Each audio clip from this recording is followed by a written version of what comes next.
Hey there, Jennifer DeClaire here to help you build a lawyer life that you're absolutely in love with. Now, I help law school graduates to pass the bar exam by focusing on mindset only. And now we have a growing specialty in helping these mindset first attorneys build lovely lawyer lives. And this one topic has been demanded, and so we bring it. How to feel good about going for that dream job, even if you are an inexperienced attorney.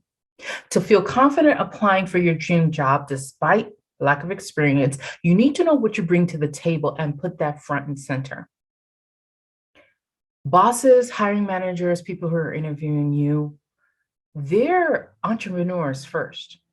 Either they are taking the reins and managing their own career, meaning they know who to impress, they know what work needs to get done, they know what assignments that they need to be chosen for so that they can display their skill and their aptitude and be awarded even juicier assignments. So they're taking control of their career and they know who they want to bring in who can help them to get where they want.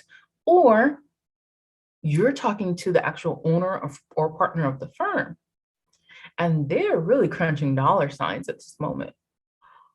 This is more than just money. There's an aspect that a lot of people don't think about when it comes to people who are hiring you. Will you being on this team help me sleep better at night?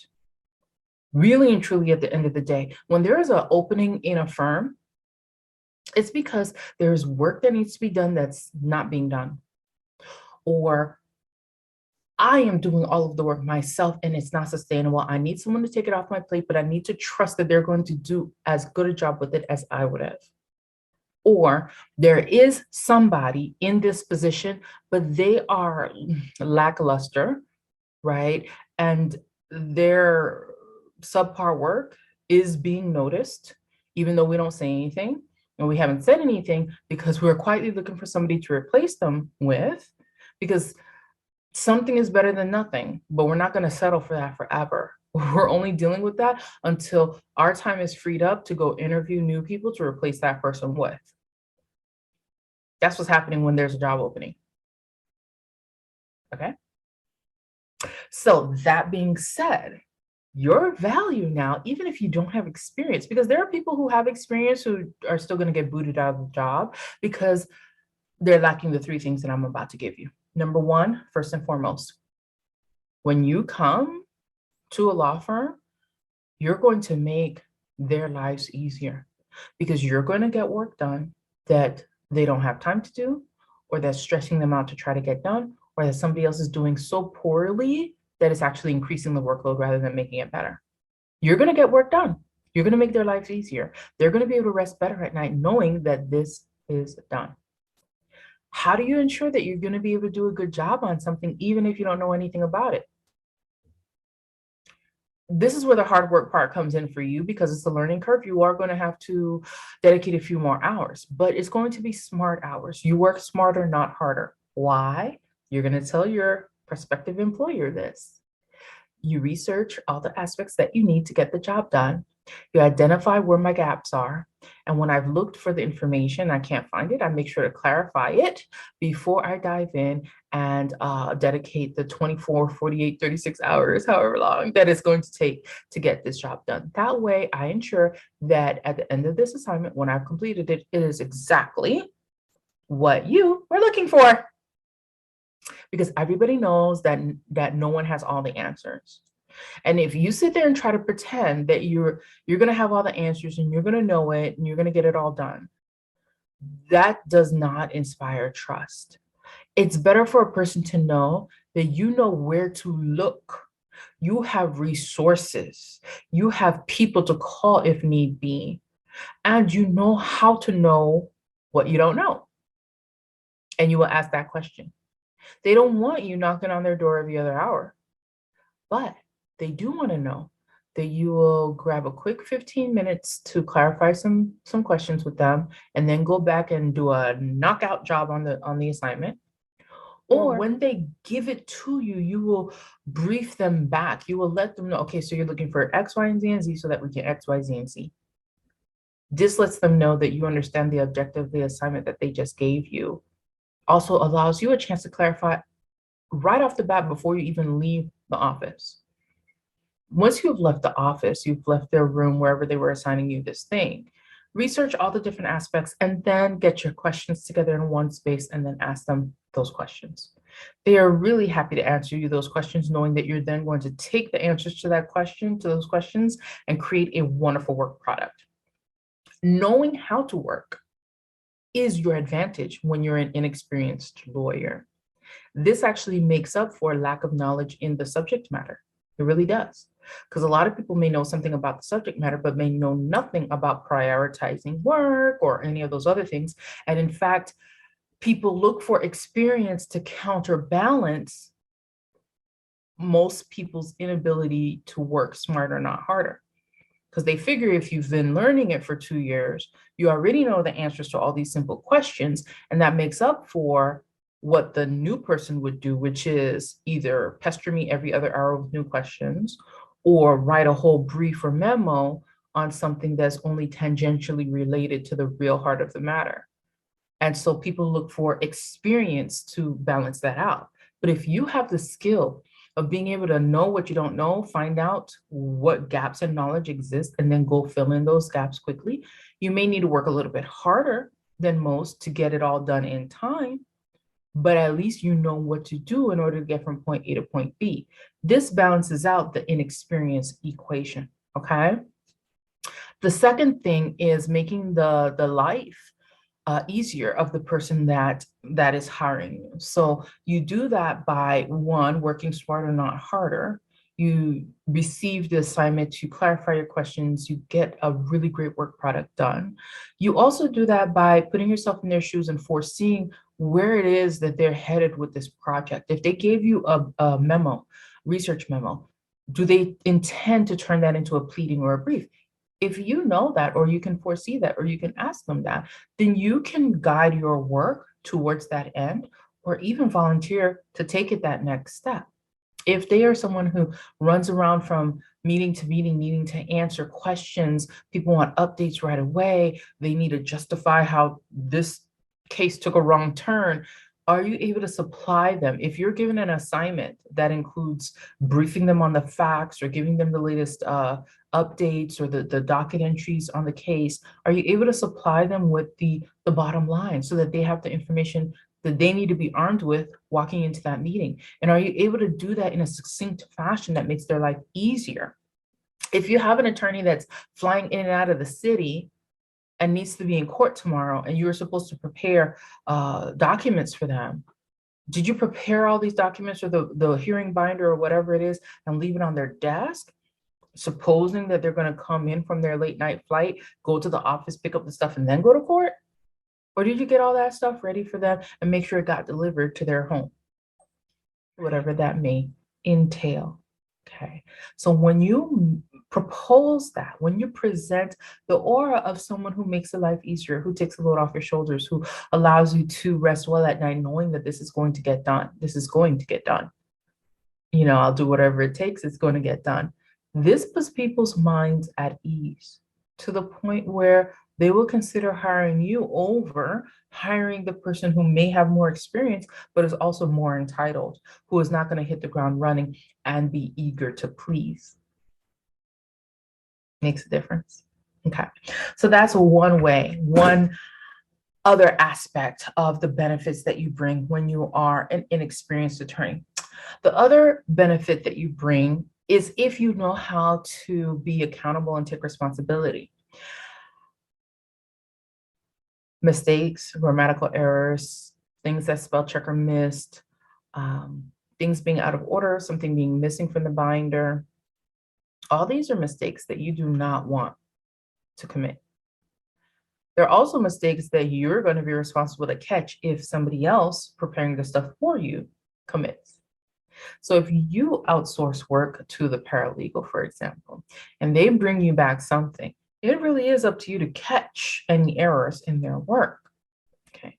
Now, once you've caught the errors in their work and your own, you turn that over to now the person that you're supporting.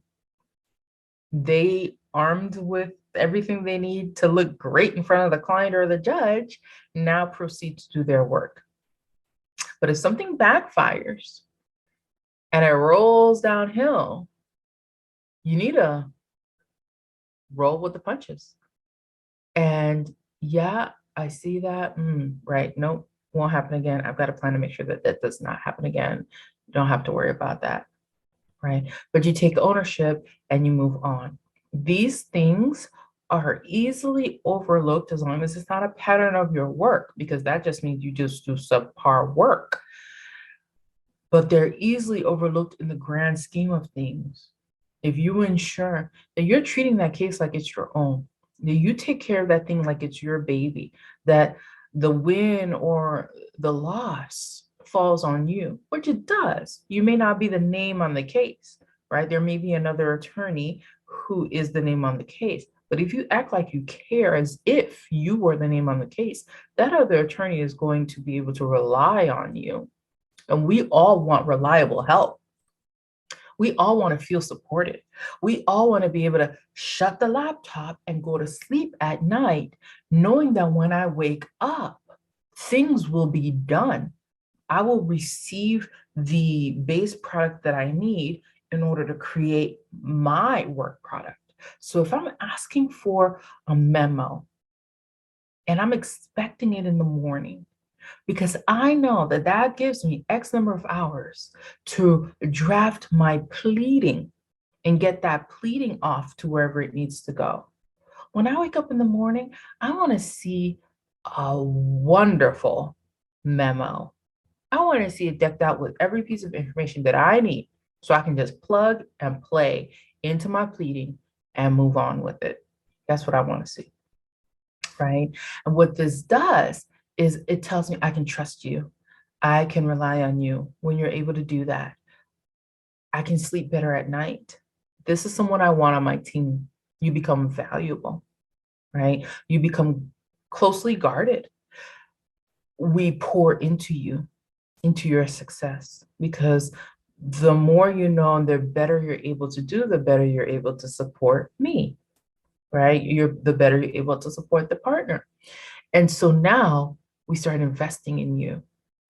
Now you're growing. Okay. If a partner is exacting, have some grace. The fact is, if you really took time to step into their shoes, you would understand how much they truly juggle.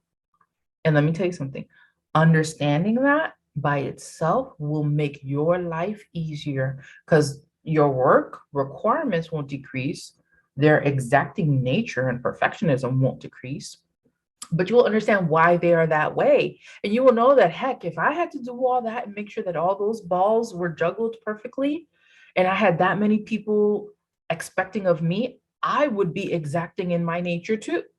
I would be demanding too, right? So just by expressing some understanding and empathy for the person who is seeming to be a taskmaster towards you, you will be able to move out of defensive and into partnership with them. They will feel that change in vibe. They will feel that change in vibe, and you will have a more rewarding work life. Not just because you'll feel better, but because when they feel that change in vibe, their stance towards you changes. They trust you more. They rely on you more. They start to see you more like a companion on this road, as opposed to a donkey that they have to beat to get to do the work. I know. I know, what an example, right? But that's really the difference. It really does feel that way when you're a boss. If you ever have to manage one or two or a group of individuals to get a work product complete, you're going to understand exactly what I'm describing to you right now. If you're speaking to a smaller firm owner, even a medium-sized firm owner, they've got a lot going on. They're doing legal work plus managing a whole office and everything that it entails. Maybe they're also in charge of drumming up business. Just expressing that you understand, like in the middle of your sentence, you're saying, yeah. And as a firm owner, I'm sure you have both, drumming up business plus managing a whole office, and then your own legal work on top of that, and so you keep talking. But when you throw that in there, it makes it apparent that this person gets it. this person gets it, right? And you're able to establish that I think he or she will be a good partner on this journey. I think this person's going to jump in and pull together with the team here. They get it. That is a huge benefit. And if you could convey that you would take ownership of your job, not wait for them to show you how to do something, not wait for them to tell you what should go next, but you will take the time to fast forward the tape and see what needs to be done and then offer to do it. Or you would take the time to go sign up for a CLE and do it on the spot, even though CLEs aren't due for another 2 years. But you will go and do it because you need that information to help you with this particular case that they've given you. Yeah, you got the memo done, but you know that there are other tasks on this case that are going to need to be completed before the case is completed. And you want to be able to help more on this. So you go and you grab yourself your CLE and you study, right? Or whatever it is that you need to do to contribute to the effort. If you are that person who owns your job in that way, right? Who takes initiative to go learn, who goes to court and sits in on trials. Now, you may not have the time or space to do that, but maybe you pop in a tape or something. Or again, you go grab a CLE, right? But when you're the person who takes charge of your career, who takes ownership of the case that's in front of you, not just the little task that's in front of you, but the entire case, when you are that person, it shows. It will be exuded in that interview, right? And in that, you show your value despite maybe lacking some experience, because you went to law school and you graduated. You know how to ask questions, you know how to research, you know how to run down the case law on something, you know how to admit, hopefully, when you're stuck and need help. This is what creates a good junior associate, even if you don't have experience, right? Finally, you need to be someone of resilience, someone who, when they're interviewing you, they can tell that you are not someone to back down, that you will figure out what it takes. This tip is especially beneficial to the person who is not only an inexperienced lawyer, but who is finally getting a new law job after years of struggling with the bar exam. The thing that you can draw out of that experience, if you can, maybe you don't address years of struggling with the bar exam head on. Chances are your employer will probably gloss over that too. It is a very common circumstance today, believe it or not. But to capitalize on that without directly addressing it is to just allude to the fact that you are resilient. You've got stick-to-itiveness. Getting unexpected results or failing at something is not going to derail you from your goal. If your first product wasn't as magnificent as you thought it was, you thrive off of finding out how to perfect it. I want to know how to perfect my work, right? I pour over my work looking for the ways that I can improve it for the next time that I'm asked to do something like this, right? Um, Unexpected results or disappointments don't throw me off track. I'm a master at picking myself up, putting the pieces back together, and moving forward. Everyone knows that this is an essential skill of an attorney. And nobody has time to hold your hand and make you feel better and give you a pep talk when you get something wrong. Moreover, if they need to tell you directly, hey, listen, this work is not good. You really need to go back to the drawing board and redo this. And now you got to get it done and back to me in less than 5 hours because I've got to go. They need to know that they can be able to be direct and ask you for what they need without walking on eggshells around your feelings. If something's not good, you are happy to find out how you can make it better and go back and make it better. And you're not going to sit there in the pool of despondency, and despair, bemoaning your fate. and feeling really, really sad because you didn't get the gold star on the top of your paper. We don't have time for that. And so, if you can allude to you being a person of resilience, someone who's able to bounce back and easily at that, someone who won't quit till you get the prize, this is a very valuable trait. It's one that is needed in someone who is just learning. I'll do whatever it takes to study, brush up, learn, and do better, and improve my skill every day. Tell me that, you get hired. So if you've been feeling kind of discouraged because you don't know what you have to offer to that law firm that you really, really desire to work for, they know you don't have experience. They're hiring inexperienced people all the time. What they need to know is that you will take responsibility for your work, you will make life easier for them, and that you will do whatever it takes to get the job done. When they know this, they can trust that even if you don't know the subject matter, they can trust your character and your sense of responsibility to get work done. And that's all they have from you right now until you shore up your knowledge, right? And you get some experience under your belt and are able to present that pretty platter of experience plus character. Now you're cooking.